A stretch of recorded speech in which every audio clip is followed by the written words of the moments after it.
Hey guys, just figured we would do a walk around with you on the latest project car we've built. You may have noticed we haven't been posting a ton of videos. We've been super busy at the shop doing a bunch of cool builds. More on those details later. First of all, let's take a look at this one. So this car started off as a bare shell that we got a few years ago, and we were going to be building it into our shop car. And because we got so busy, it kind of sat around, and it may or may not know, but I sold my personal car to a guy named Richard, and he bought it, was enjoying it, and then came by the shop one day and saw this shell sitting there and said, hey, like, your suspension and brakes and engine are great. The body of your car is a little bit beat and tired. How about we take all the good parts of my old car and put it into this shell? So we agreed, and this is the end result.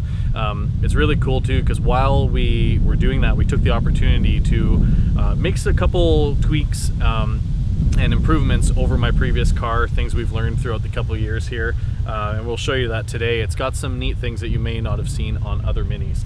So starting off from the outside, it's a 1992 Japanese shell.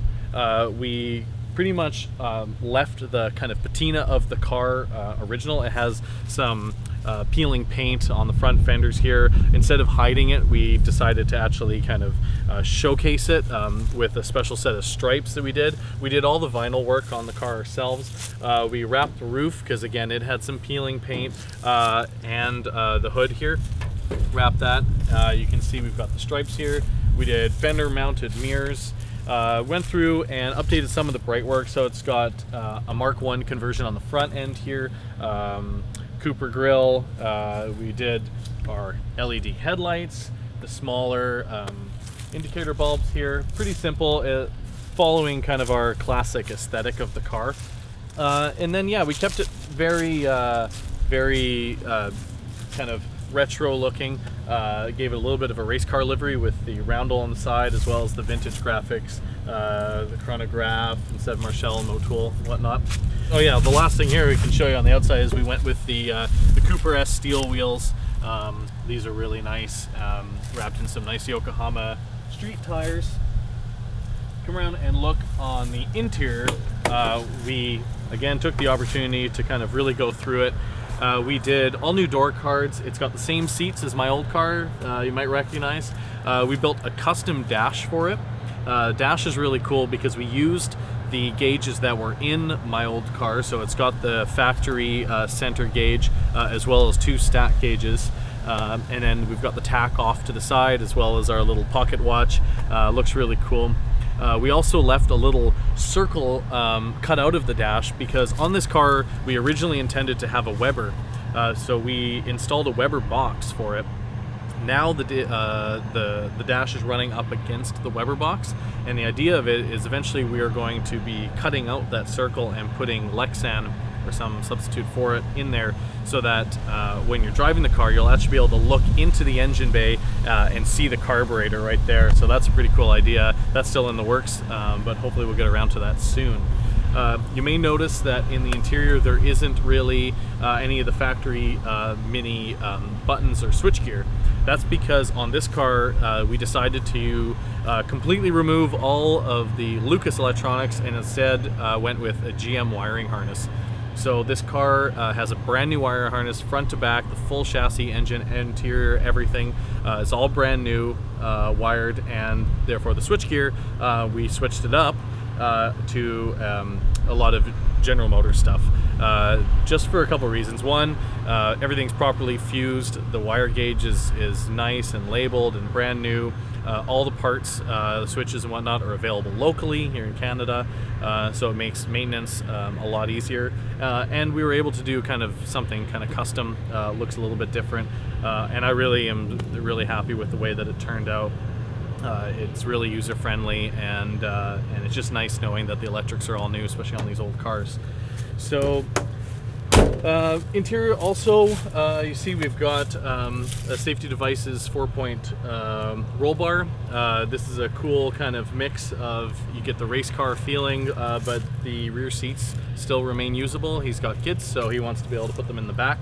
Coming around to the back of the car, We've got the Monza style fuel cap. You will notice though it is blanked off. We don't have anything in here. This is just a dummy. Reason being is on the rear we've got a fuel cell. So we've got an aluminum fuel cell in here. We've also got our favorite Optima red top battery mounted here with a quick disconnect. The fuel cell, we've got all new Dash 6 AN lines. We welded Dash 6 AN bungs onto the fuel cell. Those are running right to the front, so we've got a really nice fuel supply. This is foam filled and 40 liters. So you double the capacity of the fuel system, as well as, because it's foam filled, you don't have to worry about it sloshing back and forth and causing fuel starvation. So that's a really nice addition. We were really happy to be able to put that in there, and it's a kind of cool little race car touch. You can see a couple small other details we did. We did a third brake light that's LED. We redid all the bright work on here, so we've got new chrome fillets, chrome around here, just to give it that kind of classic look. Let's check out the engine bay and we'll talk about that. So we wanted to keep the car looking very retro, and didn't want to have any nothing too custom looking on the outside. So we decided to go with hood pins, but just on the back area here. And the reason for this is, if you own a Mini, you know it's a pain in the butt to work on it with the hood down and you're crunched all over. So being able to take the hood off is really easy. But to have 4 hood pins, or to have a bunch of straps, and kind of it kind of ruins the look a little bit. So we did hood pins on the back, and then the factory hood latch on the front. So you pop the hood latch, and then you can take these pins out, and the whole hood can come right off, which is pretty neat.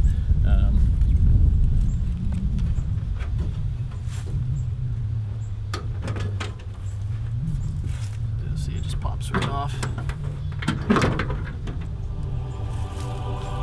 And there's the engine. So the engine is the engine out of my old car. It's an MG Metro engine with a remote change Cooper S transmission. We've got a 344 final drive, a cross pin diff. The transmission's been completely rebuilt, all new bulk ring synchros and whatnot. Engine's pretty much factory. It's had a pretty good refresh. It's got new head gasket, an oil pump, water pump, all that good stuff. It's got the MG Metro cam with 1.5 rockers on it. I've got an HIF 44 carb, LCB, and a straight out single silencer muffler on it. We're running very, very basic mechanics to it. So we've got just the single fan, no electric fan, big Fletcher radiator. We really like using these. So we've got the Fletcher rad, we've got the Fletcher hoses here, silicone hoses. Keeps it really cool, don't need to worry about overheating. Ignition wise, we were running a Pertronix distributor with the Pertronix Igniter 2. We've got the corresponding coil for the Pertronix. And again, entirely using the GM harness. So we re-loomed everything. It's got a nice braided loom over top of this. So inside here, all the wires are brand new and labeled. Makes it really easy to service, and just one thing you don't have to worry about. We like the idea of keeping everything really mechanical and being able to see all the mechanics of it. So for instance, just our vacuum line here from the distributor to the intake manifold, we did in copper. Just to kind of highlight it rather than having some big rubber hose over the top of it here. All the gauges are mechanical as well. We've got a mechanical water temperature gauge here and a mechanical oil temperature gauge right here. Keeping things, again, very simple, clean, and enhancing the kind of mechanical nature of the engine rather than kind of trying to cover it up. With the brake system, we did something pretty cool. We did all brand new brake lines. The whole brake system is brand new. It's Cooper S, 7.5 inch discs in the front, and factory mini drums in the rear. Our setup goes as follows. We've got, starting from the master cylinder, we did something kind of unique. So we're using a clutch master cylinder, not a brake master cylinder. Reason being is that this clutch master cylinder is 0.75 inch bore diameter, not 0.70 like the brake master cylinder is. And we feel that with this setup, that gives you kind of the best pedal ratio. It gives you really stiff pedal. The cars originally came with a 0.75, but they've since discontinued it. So we're now using the Clutch Master cylinder as our brake master, and it's been working awesome. So we've got the Clutch Master cylinder, all new lines. We're using Nycop lines here. There's no proportioning valve in the car. We've removed it all, so it's just straight lines, hard lines going everywhere, except for the soft lines obviously go to the wheels. Those are stainless steel. We're using Mintex race pads in the front and Mintex pads in the rear, shoes in the rear. And our rear wheel cylinders are 1/2-inch wheel cylinders. That's kind of been our magic formula for really good brakes, is 0.75-inch master cylinder, Cooper S in the front, and 1/2-inch wheel cylinders in the back, properly adjusted. No proportioning. Proportioning is inherent in the size of the pistons, and it works awesome. It's got great pedal feel, rock solid, and it is really one of the main points of this car when you're driving it that you really notice is how awesome the brakes are. Yeah, that's pretty much it for the engine. Suspension wise, we can go over it. So you've probably actually seen our suspension tuning video where we talk about all the best mods to do on a car for suspension. If not, the link will be in the description below. That is this car. So everything on here has been detailed in that video. We've got high-lows, we've got red spot cones, we've got all the good adjustable arms, you name it, it's in here. And with a proper alignment and good tires like it's got, this car handles a dream. The only thing we did to this car since that isn't detailed in the video is it's got a blade type rear anti-roll bar, which again is the final kind of tweak to making the car handle just awesome. So pretty much that's it for the car. We're really excited about it. It's kind of cool to be able to give my old car a once over and kind of give it the treatment that it deserves. The old shell we sold off to a really good home. It's being completely rebuilt, so we'll give you some updates to that. Check out our Instagram, we've got some details on that. And again, we've got a ton of new builds coming out, so I'm sorry we haven't been posting very much. We've been super busy. Make sure to like and subscribe below, and follow us on Instagram for all the updates. See you on the next one.